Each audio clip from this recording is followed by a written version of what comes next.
Hi guys, तो आज के इस वीडियो में हम डिस्कस करेंगे सेल्स फोर्स में फ्लो बिल्डर्स के बारे में। तो फ्लो बिल्डर्स बेसिकली क्या होते हैं, जैसे हमारे पास प्रोसेस बिल्डर्स होते हैं सेल्स फोर्स में, वैसे ही हमारे पास फ्लो बिल्डर्स भी होते हैं जो जिसके थ्रू हम अपनी प्रोसेस को ऑटोमेट करवा सकते हैं। ठीक है, इसमें डिफरेंस क्या है कि फ्लो बिल्डर में कुछ एक्स्ट्रा फीचर्स होते हैं हमारे पास as compare to process builder. कुछ ऐसी चीज़ें होती हैं जो हम प्रोसेस बिल्डर के थ्रू नहीं करवा सकते, लेकिन हम फ्लो बिल्डर के थ्रू करवा सकते हैं। और जो फ्लो बिल्डर है वो ही सेल्स फोर्स का फ्यूचर है, क्योंकि प्रोसेस बिल्डर्स को जो सेल्स फोर्स है वो रिटायर करने वाला है। तो इसलिए जब भी हम कोई प्रोसेस बिल्डर क्रिएट करते हैं तो वहाँ पे हमें एक मैसेज जो है सेल्स फोर्स की तरफ से मिलता है कि सेल्स फोर्स हमें रिकमेंड करता है कि हम फ्लो बिल्डर का यूज़ करें, ना कि प्रोसेस बिल्डर का, क्योंकि जो प्रोसेस बिल्डर है वो रिटायर होने वाले हैं सेल्स फोर्स के थ्रू। ठीक है, तो जो सेल्स फोर्स है वो प्रोसेस बिल्डर्स को रिटायर करने वाला है। तो यहाँ पे मैं आपको दिखा भी देता हूँ। अगर मैं प्रोसेस बिल्डर ओपन करूँ तो यहाँ पे हमें कुछ मैसेजेस दिखाई देंगे। ये देखिए, यहाँ पे सेल्स फोर्स की तरफ से यह go with the flow builder the future of low code automation. तो जो फ्लो बिल्डर हैं वो भी क्या करते हैं, हमारी हमारी हमारी प्रोसेस को ऑटोमेट करते हैं। यू कैन डू एवरीथिंग, आगे क्या बोल रहे हैं, you can do everything you do with process builder and more. ठीक है, तो फ्लो बिल्डर्स में हमारे पास कुछ एक्स्ट्रा फीचर्स होते हैं प्रोसेस बिल्डर्स से ज़्यादा।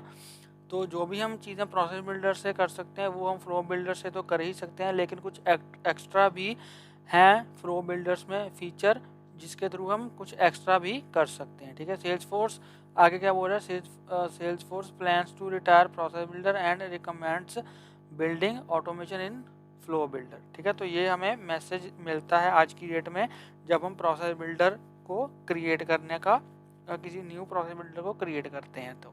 ठीक है, लेकिन ये हमें अलाउ तो कर देता है प्रोसेस बिल्डर को क्रिएट करना, लेकिन ये हमें रिकमेंड यही करते हैं कि हम फ्लो बिल्डर्स का ही यूज़ करें। तो अभी तक जितने भी हम टॉपिक्स कवर कर चुके हैं प्रोसेस बिल्डर में वो तो ठीक है, लेकिन जो बच गए हैं प्रोसेस बिल्डर के टॉपिक्स वो भी मैं ट्राई करूँगा कि उनको मैं कवर कर दूँ, ताकि आपको थोड़ा आइडिया हो जाए प्रोसेस बिल्डर्स का भी। लेकिन इन फ्यूचर में जो सेल्स फोर्स है वो प्रोसेस बिल्डर को रिटायर करने वाला है। ठीक है, तो आज के वीडियो में हमारा जो मेन टॉपिक है वो है फ्लो बिल्डर। तो फ्लो बिल्डर्स के थ्रू भी हम अपनी प्रोसेसेस को ऑटोमेट ही करवाते हैं। तो चलिए मैं आपको दिखाता हूँ। अब हमारे पास फ्लो बिल्डर जो हैं वो डिफरेंट टाइप्स के होते हैं। ठीक है, तो सब आपको क्या करना है, यहाँ पे क्विक फाइंड में जाना है और फ्लो यहाँ पे सर्च करना है। ठीक है, और प्रोसेस ऑटोमेशन में फ्लोज पे आपको क्लिक कर देना है। ठीक है, तो यहाँ पे आपको ये मेरे ऑर्ग में कुछ जो डिफ़ॉल्ट फ़्लो हैं वो यहाँ पे हैं। हमें क्या करना है, हमें न्यू फ़्लो बनाना है, तो हम यहाँ पे न्यू फ़्लो पे क्लिक कर देंगे। न्यू फ़्लो पे क्लिक करने के बाद अब यहाँ पे हमारे पास डिफरेंट टाइप्स के फ़्लो की ऑप्शन है कि हम किस टाइप का जो फ़्लो है वो क्रिएट करना चाहते हैं। ठीक है, ये स्क्रीन फ़्लो है। स्क्रीन फ़्लो का यूज़ हम बेसिकली लाइटनिंग पेजेस के थ्रू करते हैं। ठीक है, तो हर एक टाइप के जो फ्लो बिल्डर्स हैं वो मैं नेक्स्ट के वीडियोस में मैं कवर करूंगा। आज के वीडियो में हम क्या करने वाले हैं, रिकॉर्ड ट्रिगर फ्लो को मैं कवर करूंगा। ठीक है, रिकॉर्ड ट्रिगर फ्लो का मतलब कि ये किसी रिकॉर्ड के साथ लिंक होता है। ठीक है, ये तब ट्रिगर होता है रिकॉर्ड ट्रिगर फ्लो इसके नेम से ही पता चल रहा है कि जब कोई रिकॉर्ड क्रिएट होता है या फिर कोई रिकॉर्ड एडिट होता है ये फ्लो तब ट्रिगर होता है। तो हम अभी के लिए मैं फ्लो बिल्डर्स की वीडियोस में ट्रिगर फ्लो को ही यूज़ करूँगा, और ट्रिगर फ्लो में जो भी हमारे पास एक्शंस होते हैं वो वन बाय वन में हर एक वीडियो में मैं उसको एक्सप्लेन करूँगा। ठीक है, तो यहाँ पे हम रिकॉर्ड ट्रिगर फ्लो को यूज़ कर रहे हैं, तो इसलिए यहाँ पे मैं रिकॉर्ड ट्रिगर फ्लो को ही सिलेक्ट करूँगा, क्योंकि हम अपने किसी पर्टिकुलर रिकॉर्ड के क्रिएट होने पे या फिर एडिट होने पे ही कुछ प्रोसेस को ऑटोमेट करना चाहते हैं। तो इसलिए यहाँ पे मैं रिकॉर्ड ट्रिगर फ्लो को सिलेक्ट करूँगा और यहाँ पे क्रिएट पे क्लिक कर दूँगा। तो यहाँ पे अब हमें सिलेक्ट करना पड़ेगा यहाँ पे अपना ऑब्जेक्ट के किस ऑब्जेक्ट पे हम इसको ट्रिगर कराना चाहते हैं। अब लेट्स सपोज मैं केस ऑब्जेक्ट ले लेता हूँ। ठीक है, केस ऑब्जेक्ट जो है वो सेल्स फोर्स का स्टैंडर्ड ऑब्जेक्ट ही है, तो मैं इसको यहाँ पे सिलेक्ट कर लूँगा और यहाँ पे मैं ऑप्शन सिलेक्ट करूँगा ए रिकॉर्ड इज़ क्रिएटेड, कि जब कोई केस टाइप का ऑब्जेक्ट केस रिकॉर्ड का जब कोई केस ऑब्जेक्ट का रिकॉर्ड क्रिएट हो तब मैं इस फ्लो को ट्रिगर करवाना चाहता हूँ। तो इसलिए यहाँ पे मैं क्रिएट का ऑप्शन सिलेक्ट कर लूँगा। उसके बाद सेट एंट्री क्राइटेरिया, अब यहाँ पे मैं कुछ एंट्री क्राइटेरिया लगा सकता हूँ, ठीक है, कि केस के ऊपर अगर जो मैं जिस केस को हम क्रिएट कर रहे हैं अगर उसमें कोई पर्टिकुलर कंडीशन पे ही मैं इसको ट्रिगर करवाना चाहता हूँ तो यहाँ पे मैं वो सिलेक्ट कर सकता हूँ। लेकिन यहाँ पे मैं नन को ही सिलेक्ट रखूँगा, कोई भी कंडीशन मैं यहाँ पे सिलेक्ट नहीं करूँगा। तो जब भी कोई भी केस न्यू क्रिएट होगा तब मैं इसको ट्रिगर करवाना चाहता हूँ, ठीक है, इसलिए मैं यहाँ पे कोई भी कंडीशन यहाँ पे मैं सिलेक्ट नहीं करूँगा। उसके बाद यहाँ पे क्या बोल रहा है, optimise the flow for fast field updates and actions and related records. तो यहाँ पे अगर आप केस से रिलेटेड रिकॉर्ड्स पे भी कुछ ऑपरेशन परफॉर्म करना चाहते हो तो आप इस वाले को सिलेक्ट करोगे। अगर आप update fields on the record that trigger the flow to run, तो अगर आप सिर्फ केस ऑब्जेक्ट की ही फील्ड्स को अपडेट वगैरह करवाना चाहते हो या फिर कुछ और ऑपरेशन परफॉर्म करना चाहते हो ओनली ऑन केस ऑब्जेक्ट, तब आप इसको सिलेक्ट करोगे, ठीक है। तो मैं केस ऑब्जेक्ट पे ही करवाना चाहता हूँ इसलिए यहाँ पे मैं फास्ट फील्ड अपडेट को ही सिलेक्ट करूँगा, ठीक है। केस ऑब्जेक्ट की फील्ड्स को ही अपडेट करवाना चाहता हूँ इसलिए मैं इसको सिलेक्ट करूँगा। अगर केस ऑब्जेक्ट से रिलेटेड कोई और ऑब्जेक्ट पे मैं कुछ अपडेशन करवाना चाहता हूँ तब मैं इसको सिलेक्ट करूँगा। लेकिन अभी इस केस में मैं सिर्फ केस को ही अपडेट करवाना चाहता हूँ तो इसलिए मैं फर्स्ट ऑप्शन को सिलेक्ट करूँगा, ठीक है। आप इसको अनचेक ही रहने दो, इंक्लूड रन असिंक्रोनस पाथ, इसको अनचेक ही रहने दो, ठीक है। तो मैं डन पे क्लिक कर दूँगा तो हमारा यहाँ पे कुछ ऐसा इंटरफेस हमें दिख जाएगा। अब ये ऑटो लेआउट है, मैं यहाँ पे फ्री फॉर्म को सिलेक्ट करूँगा, ठीक है। फ्री फॉर्म में हम अपनी मर्जी से जो है उसको मूव कर सकते हैं एक्शंस को, तो वो हम ऐसे कर सकते हैं। तो यहाँ पे ये देखो, यहाँ पे आ रहा है कि केस ऑब्जेक्ट के ऊपर मैंने फ्लो बनाया, ठीक है, कब ट्रिगर होगा, रिकॉर्ड इज क्रिएटेड, ठीक है, और फास्ट फील्ड अपडेट, ये यहाँ पे हमें दिखाई दे रहा है। अब मुझे क्या करना है, मुझे रिकॉर्ड की फील्ड्स को अपडेट करवाना है। तो यहाँ पे मैं क्या करूँगा, अपडेट रिकॉर्ड, हमारे पास यहाँ पे डेटा में आ रहा है गेट रिकॉर्ड्स और अपडेट रिकॉर्ड। तो मुझे रिकॉर्ड की किसी फील्ड को अपडेट करवाना है तो इसलिए यहाँ पे मैं अपडेट रिकॉर्ड को यहाँ पे ड्रैग कर दूँगा, ठीक है। ड्रैग करूँगा तो यहाँ पे मुझे इसका लेबल देना होगा। लेट्स से यहाँ पे मैं अपडेट ही लिख देता हूँ, ठीक है। और यूज दी केस रिकॉर्ड है ट्रिगर दी फ्लो, तो मुझे केस रिकॉर्ड की ही किसी फील्ड को अपडेट करवाना है तो इसलिए मैं इसको ऐसे ही सिलेक्टेड रहने दूंगा। उसके बाद कोई कंडीशन की अगर मैं किसी पर्टिकुलर कंडीशन पे करवाना चाहता हूँ कोई अपडेशन, तो यहाँ पे मैं कोई कंडीशन दे दूँगा, ठीक है। अब लेट्स सपोज मैं क्या करता हूँ, मैं केस ऑब्जेक्ट के ऊपर आता हूँ, उसमें कुछ फील्ड्स हम देखते हैं, ठीक है। यहाँ पे मैं चला जाऊँगा, यहाँ पे केस सिलेक्ट करूँगा, केसेस, यहाँ पे मैं हम कोई कंडीशन दे देते हैं, ठीक है, कि अगर कोई पर्टिकुलर कंडीशन मैच हो तभी ये इसको अपडेट करे, अगर ये कंडीशन मैच नहीं होगी तो ये इसको अपडेट नहीं करेगा। तो यहाँ पे केस की कोई लेट्स सपोज मैं ये चाहता हूँ अगर प्रायोरिटी केस की हाई हो, ठीक है, तो हम प्रायोरिटी अगर केस की हाई हो तब हम क्या करेंगे, तब हम यहाँ से टाइप फील्ड को, ठीक है, टाइप फील्ड को मैकेनिकल करवा देंगे, ठीक है। तो यहाँ पे मैं एंट्री क्राइटेरिया रख देता हूँ कि अगर प्रायोरिटी हाई है तभी यह अपडेट करे। तो यहाँ पे मैं लिखूँगा फील्ड, यहाँ पे एंड, और यहाँ पे फील्ड क्या रखूँगा मैं, प्रायोरिटी, ठीक है, प्रायोरिटी इक्वल्स हाई।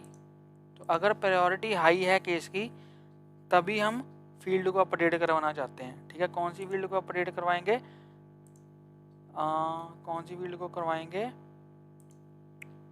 टाइप को, ठीक है। फील्ड कौन सी अपडेट करवाएंगे, यहाँ पे मैं लिख दूंगा टाइप, ठीक है, कौन सी, क्या, मैकेनिकल। अगर कोई केस क्रिएट हो रहा है, ठीक है, लेट्स से मैंने कोई न्यू केस क्रिएट करा और उसकी प्रायोरिटी मैंने हाई सेट कर दी at the time of record creation, तो ऑटोमेटिकली उसकी जो टाइप है वो मैकेनिकल हो जाएगी। ठीक है, अगर प्रायोरिटी मैंने कुछ और डाल दी, लेट्स से मैंने मीडियम प्रायोरिटी डाल दी, तब ये इस फील्ड को, टाइप फील्ड को अपडेट नहीं करेगा, मतलब कि टाइप में ये मैकेनिकल नहीं डालेगा। ठीक है जी, तो ये हम करते हैं, इसको मैंने डन कर दिया। अब यहाँ से हमें ये तीर खींचना पड़ेगा और ये इसको बताना पड़ेगा कि ये वाला ऑपरेशन परफॉर्म करो जब कोई न्यू केस क्रिएट हो। ठीक है, तो यहाँ पे मैं क्या करूँगा, सेव पे क्लिक कर दूँगा। फ्लो का लेट से यहाँ पे मैं लिख देता हूँ अपडेट केस टाइप। ये फ्लो का नेम मैंने यहाँ पे रख दिया, इसको मैंने सेव कर दिया। सेव कर दिया मैंने इसको। अब हम क्या करते हैं, अब इसको लेट से डिबग करके देखते हैं। डिबग नहीं, इसको एक्टिवेट कर देते हैं। ठीक है, एक्टिवेट मैंने कर दिया। अब मैं कोई केस क्रिएट करके देखता हूँ। अब यहाँ पे ये देखो, सबसे पहले केस की प्रायोरिटी हम मीडियम रखेंगे। ठीक है, या फिर केस की प्रायोरिटी हाई रख देते हैं। अब यहाँ पे मैंने क्राइटेरिया क्या लगाया है, अगर प्रायोरिटी इक्वल्स टू हाई है तब टाइप में मैकेनिकल चला जाए। ठीक है, प्रायोरिटी हाई रख दी मैंने केस की। उसके बाद केस ओरिजिन लेट से फ़ोन रख दिया। ठीक है, केस का स्टेटस न्यू ही है। अब यहाँ पे देखो, यहाँ पे जो टाइप है उसमें अभी कुछ भी नहीं है, टाइप में क्या है, नन है। ठीक है, टाइप में क्या है, नन है। तो यहाँ पे मैंने जैसे ही सेव पे क्लिक करा तो रिकॉर्ड हमारा क्रिएट हो गया और यहाँ पे प्रायोरिटी हाई थी तो टाइप में ये देखो क्या आ गया, मैकेनिकल आ गया अपने आप। ठीक है, प्रायोरिटी हमने हाई रखी थी इसलिए टाइप में क्या आ गया, मैकेनिकल आ गया। अब लेट सपोज मैं कोई और केस क्रिएट करता हूँ जिसमें मैं प्रायोरिटी को मीडियम ही रहने देता हूँ, हाई नहीं करता। ये मैंने प्रायोरिटी मीडियम ही रख दी, हाई नहीं किया। तो यहाँ पे टाइप में अभी क्या है, नन है। ठीक है, तो अगर मैं इसको सेव करूँ, ओके, केस ओरिजिन ये रिक्वायर्ड फील्ड है, इसको मैंने सिलेक्ट किया और इसके बाद मैंने इसको सेव किया। तो यहाँ पे अब देखो ये रिकॉर्ड क्रिएट हुआ, यहाँ पे प्रायोरिटी मीडियम है लेकिन यहाँ पे टाइप में कुछ भी नहीं आया। ये देखो यहाँ पे टाइप में कुछ भी नहीं आया। ठीक है, क्योंकि ये जो कंडीशन है प्रायोरिटी इक्वल्स टू हाई, ये मैच नहीं हो रही है। तो ये कब केस की फील्ड को अपडेट करेगा, जब उसकी प्रायोरिटी हाई होगी eight the time of record creation. ठीक है, eight the time of record creation. तो जब भी कोई न्यू केस क्रिएट होगा उस टाइम पे अगर उस केस की जो प्रायोरिटी है वो हाई होगी तब ये उसकी टाइप फील्ड को मैकेनिकल में अपडेट कर देगा। ठीक है, अगर किसी रिकॉर्ड की जो प्रायोरिटी है वो हाई नहीं होगी eight the time of creation, तब ये टाइप फील्ड को अपडेट नहीं करेगा। ठीक है, तो मैं फिर से एक बार और रिकॉर्ड क्रिएट करके देखता हूँ केस का। यहाँ पे इसकी जो प्रायोरिटी है मैं हाई रख देता हूँ। ठीक है, केस ओरिजिन फ़ोन है तो अभी इसकी टाइप में नन है, मैंने कोई भी वैल्यू सिलेक्ट नहीं करी। तो जैसे मैं इसको सेव पे क्लिक करूँगा तो यहाँ पे ये देखो प्रायोरिटी हाई है और टाइप में खुद ब खुद मैकेनिकल इसने अपडेट कर दिया। ठीक है, तो फ्लो से ये हमने अचीव किया है। तो फ्लो भी क्या करता है, हमारा एक तरीके से प्रोसेस को ऑटोमेट करता है, लेकिन फ्लो बिल्डर में प्रोसेस बिल्डर के कंपैरिजन में कुछ ज़्यादा हमारे पास फंक्शनैलिटी है। तो इसलिए जो सेल्सफोर्स है वो अभी क्या कर रहा है, वो फ्लोज को ही प्रायोरिटी दे रहा है प्रोसेस बिल्डर से ज़्यादा। ठीक है, क्योंकि इसलिए वो प्रोसेस बिल्डर्स को अभी कुछ थोड़े टाइम में रिटायर करने वाले हैं। तो ये प्रोसेस बिल्डर का ऑप्शन ही हटा देंगे सेल्सफोर्स से, फिर हम सिर्फ फ्लो बिल्डर से ही जो भी ऑटोमेशन है उसको कर पाएंगे। तो ये था हमारा आज का वीडियो फ्लो बिल्डर का, जिसमें हमने एक रिकॉर्ड को कैसे अपडेट करते हैं वो हमने सीखा। ठीक है जी, तो आई होप आपको ये वीडियो अच्छा लगा होगा। अगर आपको ये वीडियो अच्छा लगा हो तो प्लीज़ वीडियो को लाइक करें, शेयर करें और मेरे यूट्यूब चैनल को सब्सक्राइब करें।